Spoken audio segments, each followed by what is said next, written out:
Hi అండి, welcome to smart Sindhu channel.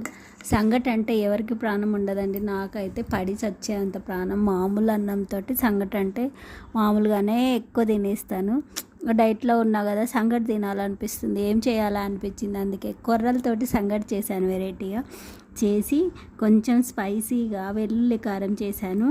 కొంచెం నెయ్యి వేసుకున్నాను. అలానే కడుపులో మండకోకుండా తిన్న తర్వాత బటర్ మిల్క్ చాలా బాగుంటుందండి. టేస్ట్ చేస్తే మాత్రం కొంచెం, అంటే ఎక్కువ కాకుండా కొంచెమే నెయ్యి యాడ్ చేసుకోవాలి, మరి ఎక్కువ చేసుకోకూడదు. చాలా బాగుందండి. సేమ్ నార్మల్ రైస్ లాగే ఉంది. ఇగో నేను ఇప్పుడే తిన్నాను. ఇలా పెట్టుకుంటే ఇలా వెళ్ళిపోతుంది. చిన్నపిల్లలకి ఇలా చేసి పెట్టడం చాలా బాగా ఇలా తినేస్తారేమో అండి.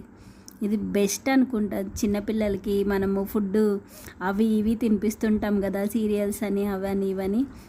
ఇలా రోజుకొకటి ఇలా రైస్ ఇలా చేసి ఉడకబెట్టి తినిపిస్తే చాలా మంచిది అనుకుంటా. కానీ ఇవి మిల్లెట్స్ ఏవైనా సరే మనం నైటే నానబెట్టుకోవాలండి. మినిమం అయితే 10 hours నానాలి ఇవి.